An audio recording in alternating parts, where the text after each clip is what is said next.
From barbecue accessories to notes. Stay tuned.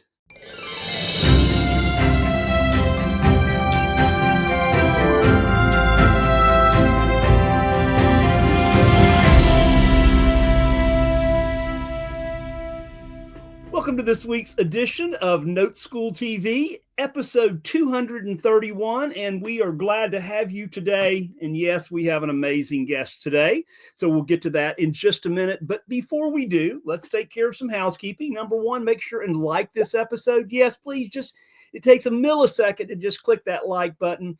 Also, if you have any questions or comments, make sure and enter that in there as well. We read every one of those, and yes, we will respond to you. Number two, if you have not already subscribed to the NoteSchool TV channel, go ahead and do that. And then number three, hit that bell notification ding so that you will know when we are about to go live. When? Every Wednesday at 11:05 Central Time. If you have any questions about what we do at NoteSchool, want to talk about coming to one of our two-day classes, simply go to noteschool.com/TV. Again, noteschool.com/TV. And with that, I want to bring on our Chief Visionary Officer, founder of NoteSchool, all-around good guy, my friend, Mr. W. Eddie Speed. Hello, Joe. Good morning. How you doing? You know what? I'm great. You've been on the road, dude. I have. I've been out to a lot of real estate investor events. Got to hang out with my long pals at Collective Genius this week. Hey, man, I won the a presentation award. You did. I've got the picture. We posted it on Facebook, and yeah. So pretty cool. They give a Go Giver award, and this presentation was called The Battle of Rentals versus Seller Financing, and pretty sophisticated audience that thought that was a pretty meaningful presentation, that you could make that much more money with seller financing than you could with rentals. And we kind of dissected that whole thing a little bit. So pretty fun. Great to see some old friends there that Joe, I think I've been in that thing now 13 or 14 years. I kind of forget when I joined, but a while, right? And was that the first time it was in Dallas? They've shifted, and they have a couple of their events every year that are in Dallas. So it means that I don't have to go to the airport, right? That's right. And but anyways, fun. And we're going to have a great guest today. I'm super excited to tell his story. And I love the tagline, Joe. Barbecue accessories to notes. Yes. We're going to talk about why that actually makes sense here in a minute. And that'll be pretty fun. Super. I'm going to jump off. You have a great show. I'll see you on the back end. All right. Thank you. Mm-hmm. Well, our guest today has a history of being an entrepreneur in a completely different industry, and we'll have a little fun for just a moment talking about that. That's where the barbecue accessories comes from, right? But he's now in the note space. He's got super exciting things happening in his life, and I'm really glad to let you guys meet him. His name is Mike O'Donnell. What's going on, Eddie? How you doing? Doing good, man. Happy to be here. I'm glad you're here. I really am. You got such a great story. And we'll talk a little bit about how you kind of went through note school, but a couple of big things in your life, right? You just got married? Just got married, just bought a house. So yeah, a lot of life going on right now. Good for you. Well, we had a little fun with you because we started out, how do you go from barbecue accessories to notes? So I guess you better explain. Yeah. So I guess I started in 2013. I started a company called Cave Tools. So we designed and manufactured barbecue and cooking accessories. We had probably about 50 different product lines. By the end of it, I ended up selling the company in 2023. But yeah, so that's where all the barbecue tools, accessories came from. That's awesome. What's the name of your company? My note company is called Medium Rare Capital. So I kind of became known as Michael Medium Rare O'Donnell. So I kept the medium rare in pretty much everything I do now. Well, that's funny, and I think all of us kind of get a little chuckle when we think about where that route is taking you. All right, so you're an entrepreneur and you build up a really successful business and you have an exit. Every business owner's dream, right? You exit out of it and you do good. Now you got some money. Now what? So I took some time off for about a year, and then I was looking to get into buying a company, and some things didn't work out. In the meantime, I went from having a nice size income to no income and a lot of net worth. So I started investing in all sorts of things, trying to generate passive income, which led me down to basically it was like dividend paying stocks, rentals, and syndications. They were kind of my three options. I invested in a whole bunch of real estate syndications that, especially in 2023, nobody underwrote for what was going to happen in interest rates. And then everybody stopped paying distributions. I think I got at least 3 months worth of distributions on many of them, and then haven't seen a penny since.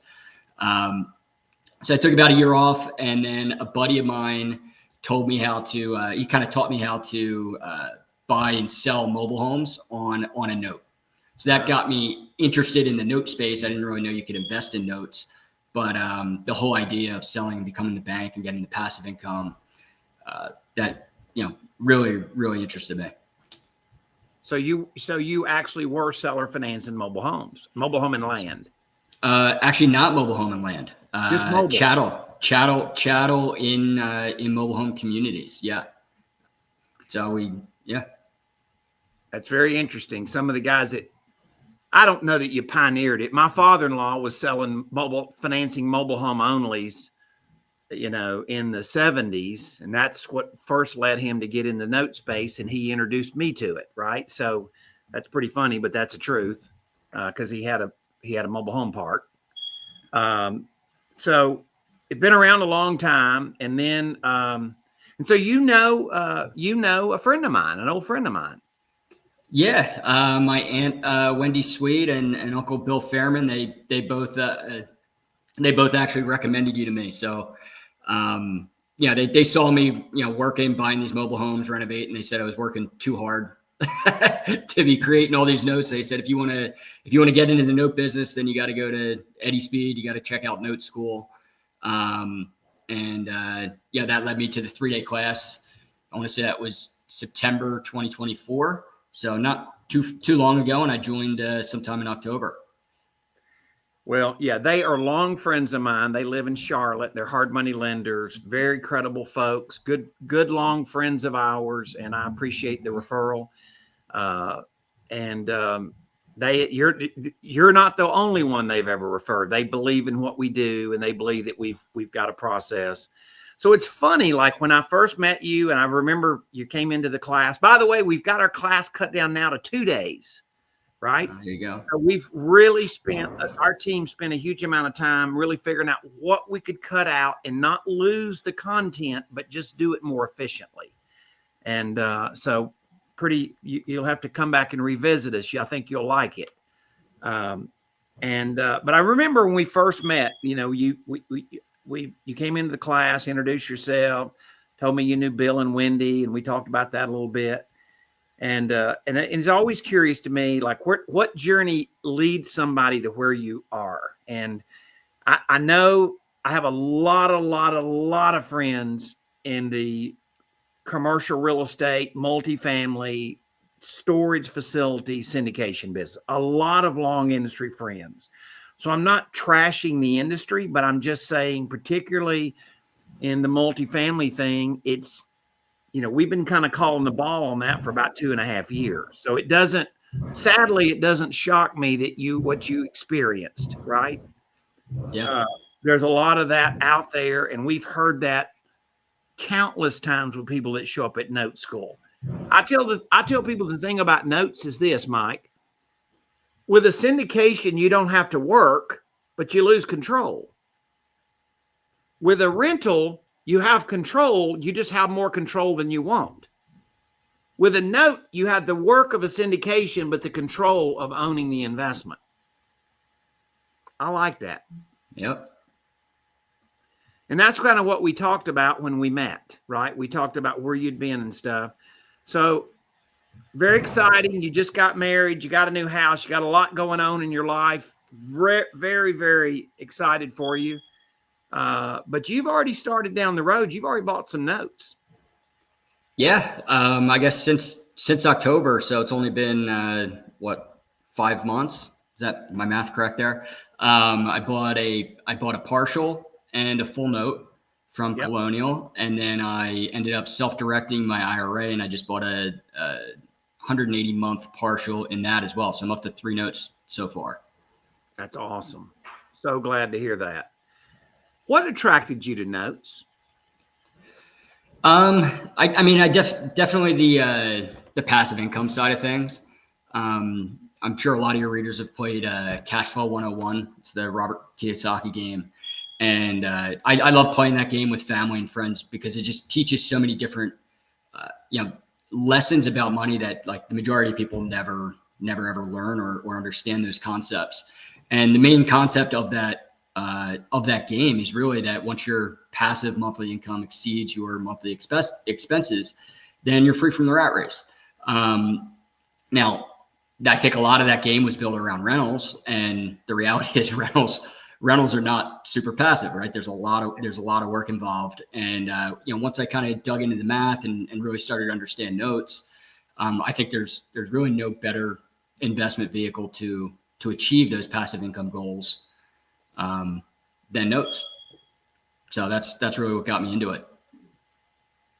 You heard me say that I won this award at Collective Genius the other day. Very honored to do that. Very honored. Super deep crowd.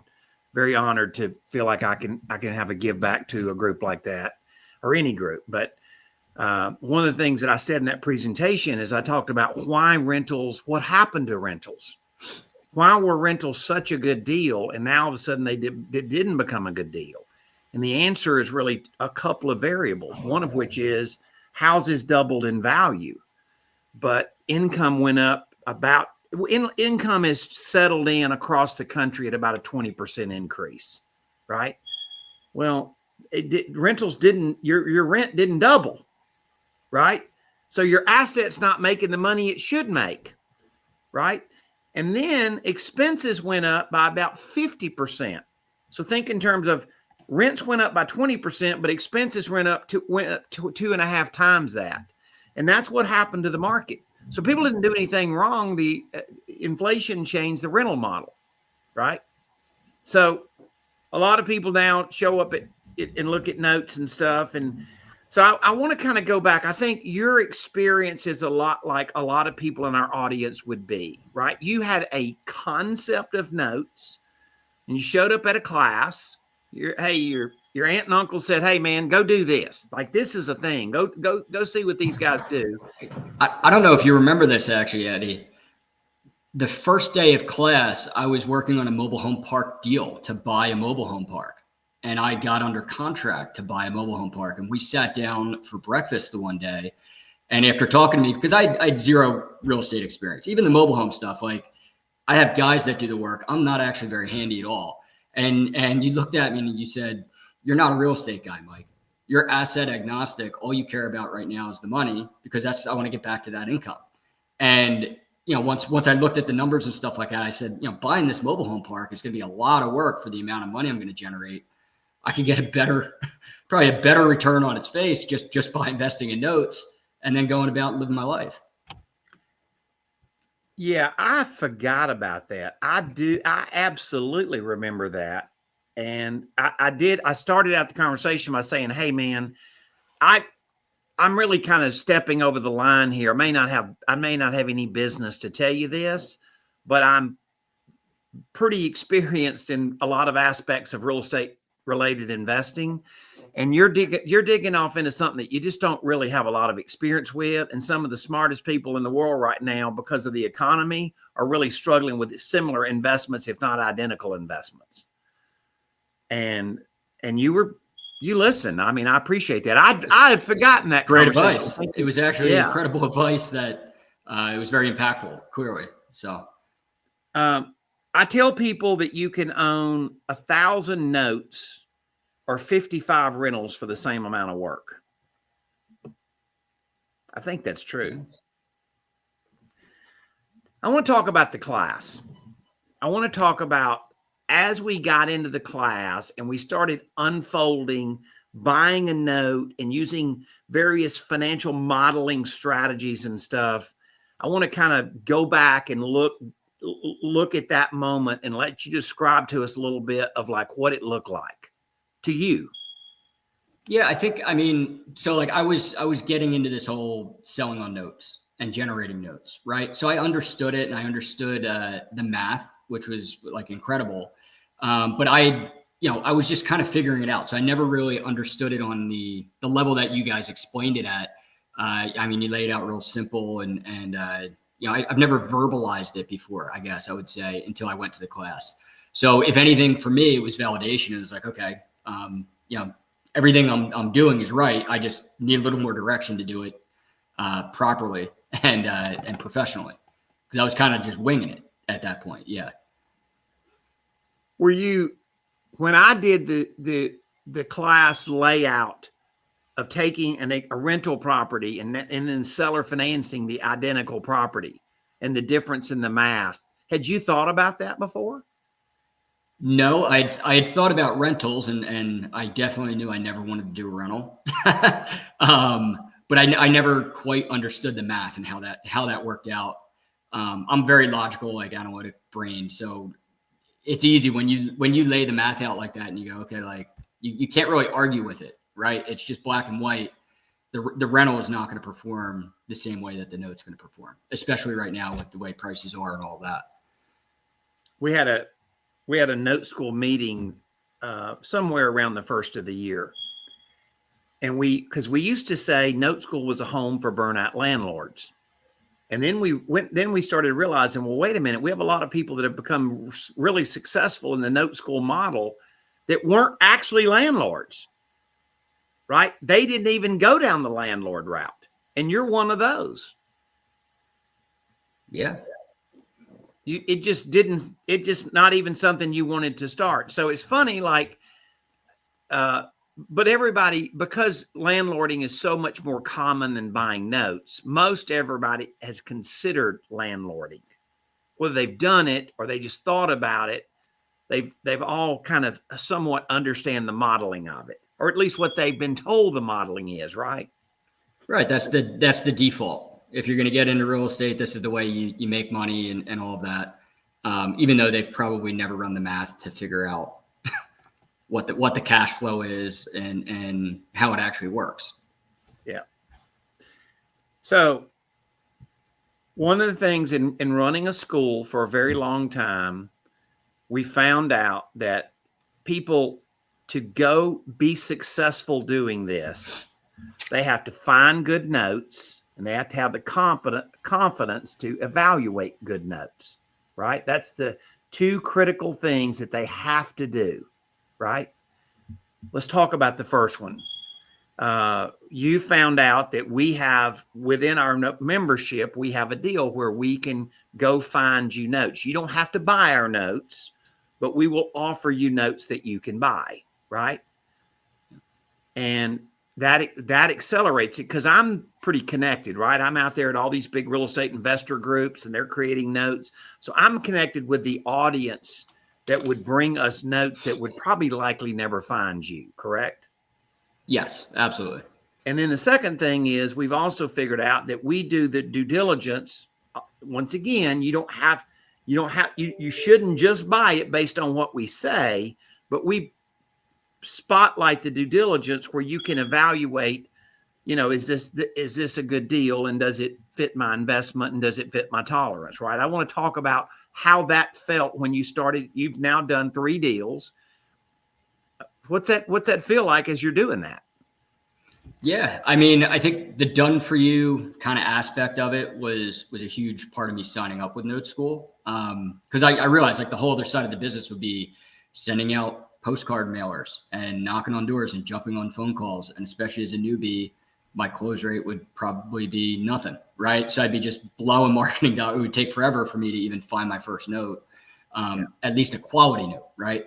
So that was huge. Just the fact that you guys have the notes available. And then I think, okay, now, okay, I want that note. I'm going to go buy it.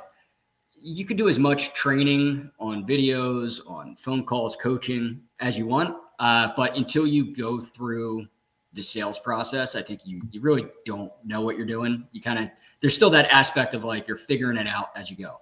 Right. Yes. So, for me, I mean, the hand holding, I guess, of Colonial and NoteSchool was incredible because, yeah, you guys have already done your due diligence, but I'm learning how to do due diligence, right? And I want to be able to stand on my own 2 feet. So while you guys did your due diligence, I'm on the side doing my own due diligence, going through the checklist, almost practicing. And then I'm watching how the professionals close the deal, right? So I just thought like, that just while I was able to practice and do everything that I was taught to do, I was able to see how you guys do it and, through the whole process. And we've done that 3 times now. And, I'm still learning. I'm definitely not an expert, but I learn a lot by doing and by seeing. So the fact that you guys were able to kind of guide me through all these processes, it's been huge, and it's a time saver. We call it working alongside. There you go. Yeah. Student investor, right? We've done the work. We're satisfied for us to release an asset. We've already decided we would put our money in that deal, right? That doesn't mean that you should, just because we say we would, doesn't mean that the thing about investing in notes that's better than buying a turnkey property or better than buying into a syndication is that we want you to understand what you're investing in, right? That's when you don't have regrets, because you evaluated the risk and you evaluated the math and you evaluated the collateral and all of those things. We showed you what we did for us to be okay with it, but then you're using your brain and your intuitive good smarts to say, okay, this makes sense to me. And I just think this is the number one thing that I always thought, if I had a NoteSchool, I could do a lot of business with people, because they now had the competence and the confidence to go do it. And you're right. You don't have to go build a marketing department. Yeah. Otherwise it's not a passive business anymore. If I'm out knocking on doors, which is fine, but I'm looking for the passive side of things. So one of the things that really is important, to us, is that we have a big thing in NoteSchool talking about self-directed, tax advantage account investing, IRAs, Coverdell educational accounts, health savings accounts, and more particularly, how can you take not a zillion dollars to start with, but go build real legacy? And that was something that was particularly of interest to you, right?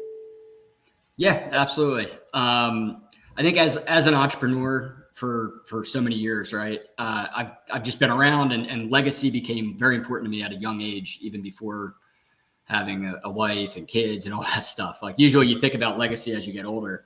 Right. But for me, running my businesses, if I got hit by a bus, or if for whatever reason I passed away, my family, my wife can't run my business. So most likely they would have to come in and sell it for pennies on the dollar or something like that.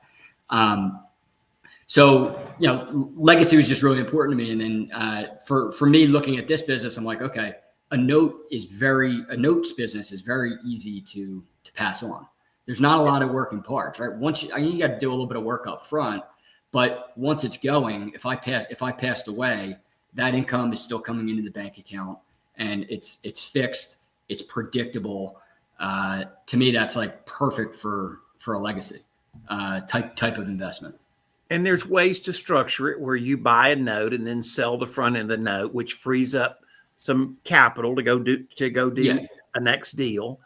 And there's all these things that you can then see it, like you can just think how that spreadsheet starts looking, right, as it progresses over time. And that's, a lot of us want to be benevolent. Most of us do. Most people realize to be benevolent, you have to be in a financial situation where you can afford to be benevolent. And this enables you to do that, whether it's for your family or charities or whatever that is. Yeah, absolutely.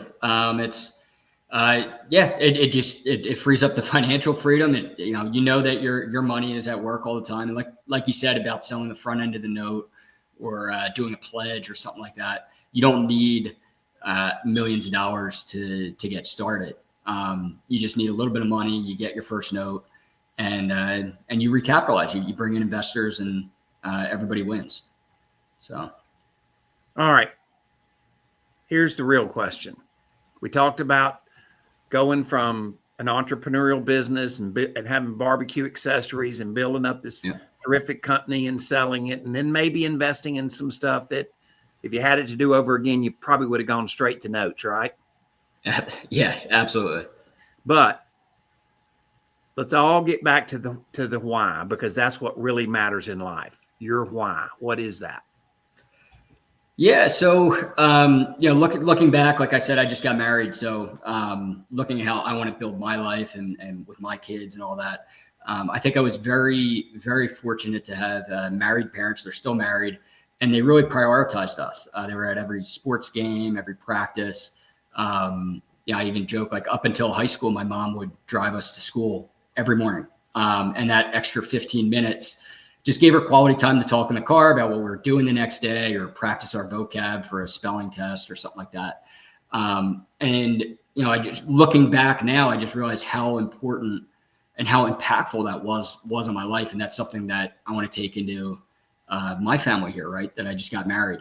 So for me, my why is really, it's both the financial and the time freedom, right? I want to be there for my wife, for my kids, for my friends and family when it counts. I don't want to be sitting on a laptop doing 70 hours a week or, a lot of real estate guys, when you're doing fix and flips and stuff like that, you're spending family time, but you're not present because you're sitting on the phone or you're worried about all this other stuff going on in your life. So for me, it's being there when it counts and being there for the people I love. So that's kind of my why and what's driving me a lot in building the notes business here. Our mission for a lot of our students, some people want to go, this is what they want to go do all day, every day. And we help people do that.